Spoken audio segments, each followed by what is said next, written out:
Good afternoon. This is Akashvani and I am Valsa Williams with the midday news.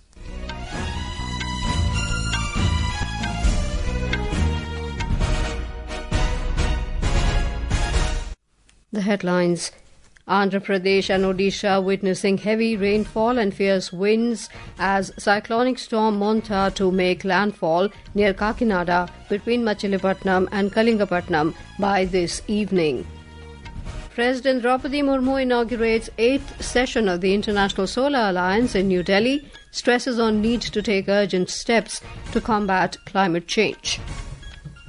Electioneering gains momentum in Bihar Assembly elections. Mahagathbandhan to release its manifesto this evening, while NDA's constituents canvassing in the state to woo the voters.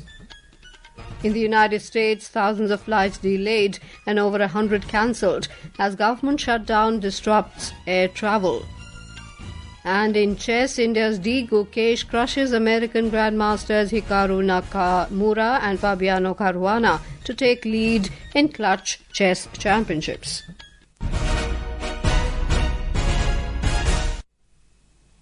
Cyclone Monta is pounding Andhra Pradesh with torrential rains, fierce winds and flooding after intensifying into a severe cyclonic storm with wind speeds of 90 to 100 km per hour, gusting up to 110 km per hour. The storm, moving north-northwestwards, is expected to make landfall near Kakinada between Machilipatnam and Kalingapatnam by this evening. A report.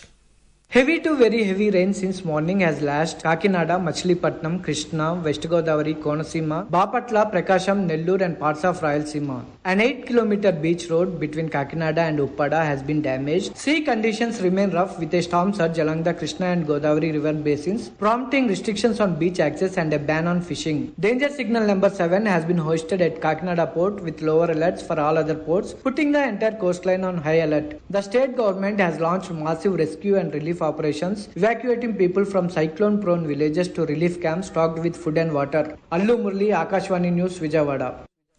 Talking exclusively to Akashvani News, IMD senior scientist Dr. R.K. Jenamani has said that the cyclonic storm is moving steadily towards the Andhra Pradesh coast. In Odisha, southern and coastal districts of the state are experiencing rains since this morning under the impact of the severe cyclonic storm Monta. Chief Minister Mohan Charan Majhi today chaired a high-level review meeting in Bhubaneswar to assess the state's preparedness for Monta. More from our correspondent. The Odisha government is leaving no stone unturned for a zero casualty in the state during the process of severe cyclonic storm Monta, which is likely to cross the southern districts of Odisha tonight. More than 11,000 people, including 1,871 pregnant women, have been shifted to safer places. The administration is focusing on 8 red zone districts, which are most likely to be affected due to the severe cyclonic storm. Senior officers have been assigned to each red zone district to oversee cyclone management. Chief Minister Mohan Charan Majhi has asked all district administrations to maintain continuous coordination with the State Emergency Operations Center and ensure round-the-clock presence of field officials. Indian Railways have cancelled several trains and diverted few others. Prakash Das, Akashvani News, Bhubaneswar. Our Chennai correspondent brings the latest updates on the impact of the cyclonic storm in Tamil Nadu. As cyclonic storm Monta turns severe, local warning signal number 4 has been hoisted at Chennai, Ennur and Kattupalli ports today. In Kadalur and Nagapattinam, distant warning with section signal number 2 has been hoisted. Distant warning signal number 2 has been hoisted at Pamban, Thoothukudi, Karaikal and Puducherry ports. Fishing activity has been completely stopped. The Met Department has warned of strong surface winds in north coastal Tamil Nadu and adjoining districts. Chennai and surrounding areas have been receiving light to moderate showers today. Rains measuring up to 19 centimeters have been recorded in catchment areas of the water bodies around Chennai. Water level storage has reached the maximum levels and floodgates have been opened to release the surplus water. Joy, Akashvani reporting from Chennai. President Draupadi Murmu has stressed on the need to take urgent and concrete steps to address climate change, underlining that it is affecting the entire world. Delivering a keynote address at the 8th session of the International Solar Alliance ISA Assembly in New Delhi today, the President highlighted that India is committed to combating climate change and is taking determined steps in this direction. She also mentioned that civilizations in India and across the world have long revered the sun as the ultimate source of life and energy. The ISA represents a significant step towards addressing this global challenge by encouraging the adoption and use of solar energy. Solar energy is a rediscovery of an ancient truth, that is sun is the most democratic source of energy, accessible to all and belonging to none. The Solar for All initiative of the Government of India is based on this concept. Noting the International Solar Alliance's remarkable progress globally, the President emphasized that the next step should be deeper inclusivity, ensuring that no woman, farmer, village or small island is left behind in this solar revolution. The President urged Assembly members to develop a collective action plan linking solar energy with job creation, women's leadership, rural livelihoods and digital inclusion. The idea of inclusion defines India's development journey. Our experience in illuminating homes in the remotest area confirms our belief that energy equity is the foundation of social equity. Access to affordable and clean energy, empowering communities, drives local economy and open up opportunities that extend well beyond the provisions of electricity. In this manner, solar energy is not merely about power generation, but also about empowerment and inclusive development. Union Minister Prahlad Joshi said that India has ranked third globally in solar power generation, having achieved 50% of the installed capacity. Briefing media at the 8th session of the ISA in New Delhi, the minister said India has reduced its fossil fuel imports and pollution-related costs, which demonstrate the economic benefits of clean energy.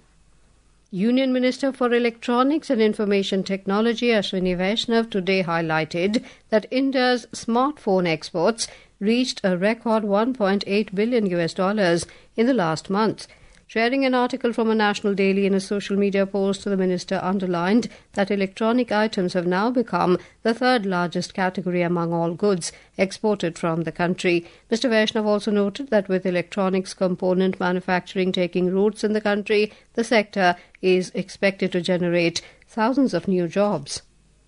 Union Minister of Ports, Shipping and Waterways, Sarbananda Sonowal, today unveiled the logo of the proposed National Maritime Heritage Complex NMHC at Lothal in Gujarat on the second day of the India Maritime Week 2025 in Mumbai. He also released the NMHC research report on the occasion and inaugurated the Maritime Heritage Day celebrations. Addressing the gathering, Mr. Sonowal asserted that India's maritime journey, spanning thousands of years, is not just a story of India alone, but a symbol of mutual respect and partnership among all continents. This is Akashvani giving you the news. For quick news updates round the clock, follow us on our X handle at AIR News Alerts. And for details of stories and more, log on to our website www.newsonair.gov.in and download News on AIR app. Welcome back to the Midday News. Election campaigning for the Bihar Assembly elections is gaining momentum as the first phase of polling is scheduled to be held on the 6th of next month. NDA and Mahagathbandhan constituent parties are making every possible effort to woo the voters.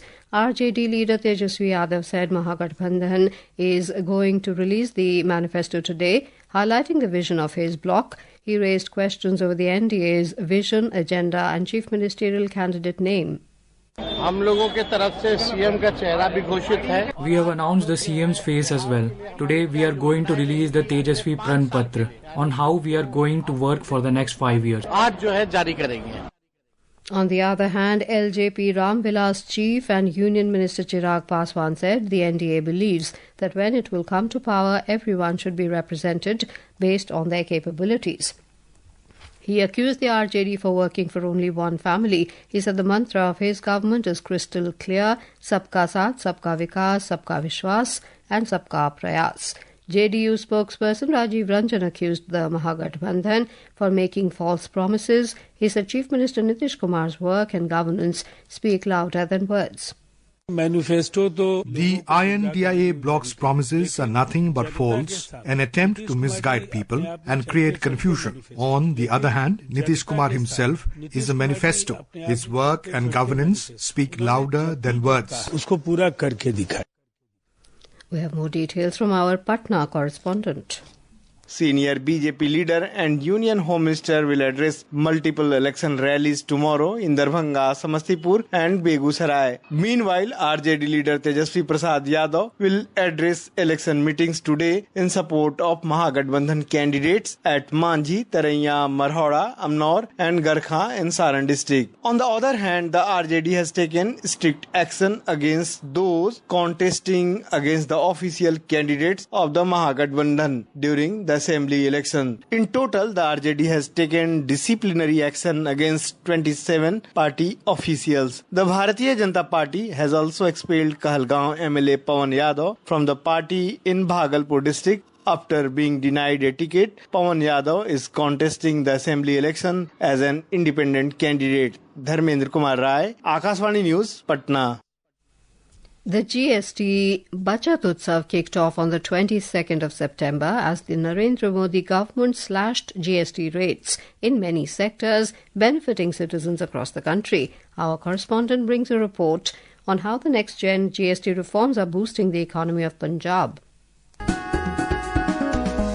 Under the next generation GST reforms, the government has provided a major boost to Punjab's economy by providing significant relief across various sectors. Under the new tax structure, GST on agro and food commodities, including milk, butter, ghee, curd, cheese, UHT milk, infant food, dairy whitener and chocolate have been slashed to 5% from the previously taxed 12%. This tax relief on key products of Punjab has encouraged greater production, supported livelihoods and strengthened the state's economy. Similarly, GST on dairy-based mithai, which is a major centre for Ludhiana and Amritsar, has also been lowered to 5% from earlier taxed at 12%. Talking to Akashvani News, Virendra Kumar, a farmer from Chandigarh, has hailed the government's decision.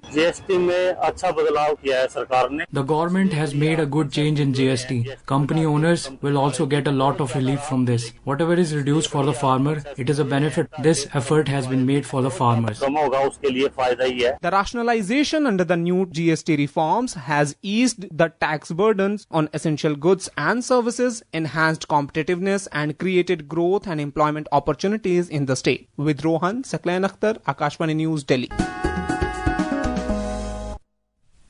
Niti Aayog today released 2 reports on India's services sector in New Delhi. Addressing the launch event, Niti Aayog CEO BVR Subramaniam emphasized that the services sector has long remained under-recognized in policy circles, despite being a key driver of India's economy. 2 people were killed and 12 others sustained severe burn injuries after a private sleeper bus caught fire on the Jaipur-Delhi highway today. The incident occurred at Todi village near Manoharpur when the bus came in contact with a high-tension power line. In the United States, more than 4,000 flights were delayed, with roughly 118 additional flights cancelled as the 27-day government shutdown continues to disrupt air travel. The delays come amid growing shortages of essential workers at airports and air traffic control towers nationwide. About 13,000 air traffic controllers and 50,000 Transportation Security Administration officers are working without pay, resulting in widespread operational strain. In chess, Gukesh Dommaraju took the early lead at the Clutch Chess Champions Showdown 2025, finishing day 1 atop the table at the St. Louis Chess Club, USA last night. Against a lineup featuring the world's elite Magnus Carlsen, Hikaru Nakamura and Fabiano Caruana, the 18-year-old Indian Grandmaster topped the table with 4 points. And now before we end the bulletin, the headlines once again. Andhra Pradesh and Odisha witnessing heavy rainfall and fierce winds as cyclonic storm Montha to make landfall near Kakinada between Machilipatnam and Kalingapatnam by this evening. President Draupadi Murmu inaugurates 8th session of the International Solar Alliance in New Delhi, stresses on need to take urgent steps to combat climate change.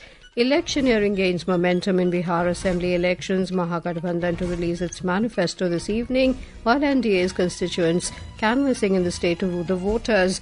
In the United States, thousands of flights delayed and over 100 cancelled as government shutdown disrupts air travel. And with that, we end the midday news.